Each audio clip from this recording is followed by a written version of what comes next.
As a teenager growing up in not so snowy London, I had this strange dream of wanting to be a professional snowboarder. I guess the funny thing is, I had no idea where that would eventually take me.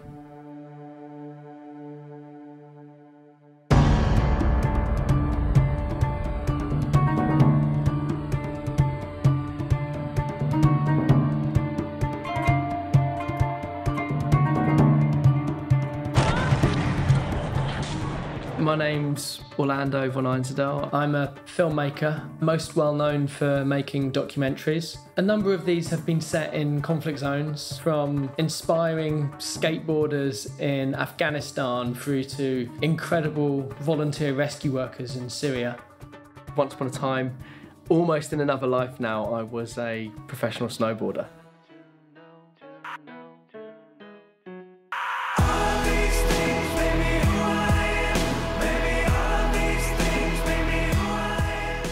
So how did a guy from South London end up being a snowboarder? I guess I was big into skateboarding, and one day I was introduced to a dry ski slope in East London, and it was sort of love at first sight. This was a period I was maybe like 15, 16. I was, drinking a lot, and I wasn't doing particularly well at school, and I ended up in a fight and went to hospital. It was sort of at that moment that I kind of decided to put my energies into something else. I'd been snowboarding on this dry ski slope for probably a couple of years before I even got to ride on snow. It was almost like starting again. Everything is sort of about 10 times faster, everything is 10 times more extreme, and of course the moment I discovered that, I was completely hooked, and that was the direction my life was definitely going to go in for the next couple of years.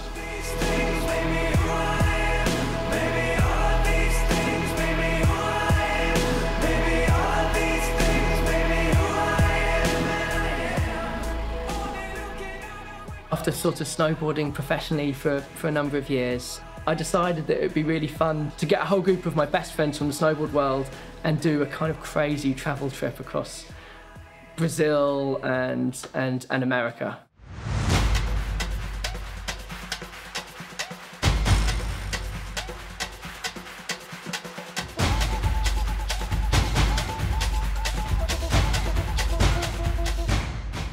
After making Winter Mission, I think I realised that I almost started to enjoy that more than the snowboarding. We spent a couple of years making, I guess, kind of like high impact sort of sports, music, youth, lifestyle kind of shows and content for a while. But I'd always harboured this sort of aspiration to make, documentaries about serious things and stuff I really deeply cared about. I came across a newspaper article about this skateboard school in Kabul called Skateistan.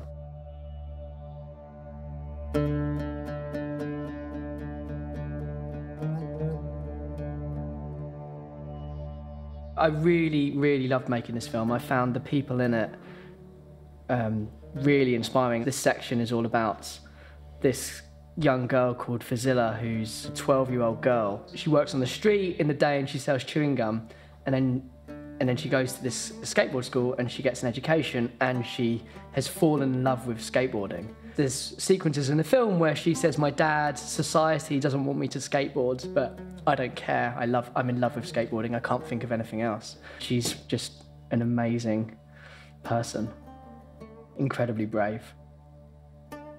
And then the next big project that we've made was a film called Virunga. And the story was about the rangers of this park who were trying to rebuild that part of the country after 20 years of war, and I found the story really inspiring. Very quickly the story took this big U-turn and became something quite different.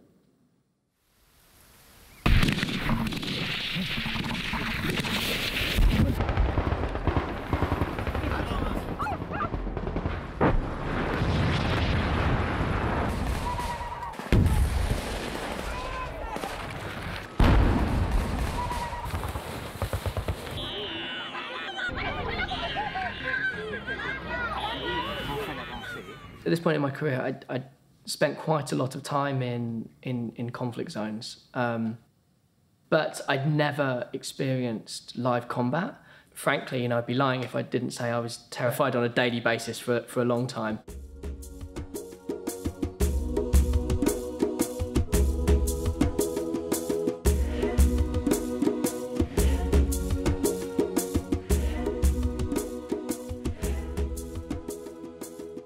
So I'm completely kind of enthralled filming this baby mountain gorilla, and then all of a sudden the silverback, its father, is like, oh, hang on a minute, what are you doing? What's that shiny black device in your hand? Maybe I'd like to come and take a look. No, don't be scared. Don't be scared. Don't be scared. And it's hard to describe just how enormous a silverback gorilla is. I mean, its head is sort of as big as my entire torso, and he just keeps walking very gently but quite insistently, walking towards me. Oh no, he's coming to me. I cannot tell you how terrified I was.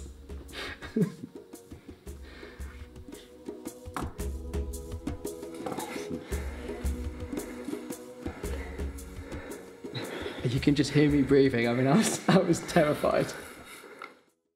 The latest film that we've made is a film called The White Helmets. It's a story about a group of incredibly brave people, Syrian civilians, people just like you or me, normal people who decided not to pick up a gun, who decided not to flee Syria, and instead decided every day to risk their own lives to save complete strangers. Allahu Akbar.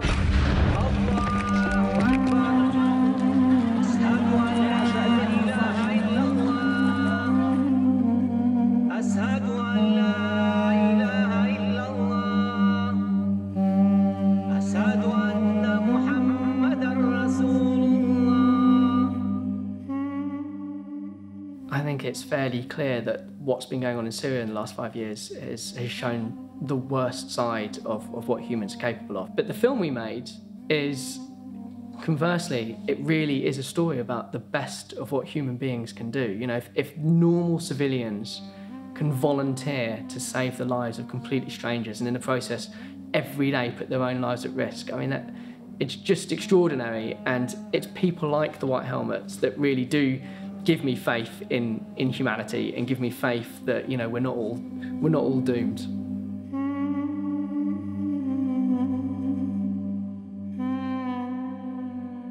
I have loads of reasons to thank snowboarding. The snowboard world is quite a small world, and you end up being like a medium fish in a small pond, and it's easier to try out new things like making a film or being a snowboard photographer. Whereas in the real world, you can often just be a tiny fish in a massive ocean. It's so much harder to forge that path, and snowboarding and the community gives you the support to do that. And I think that's often why you find there's so many people that end up forging these kind of creative careers after skateboarding or snowboarding. So, if I hadn't found snowboarding, I probably wouldn't have landed in filmmaking, and I'm very, very happy that I did.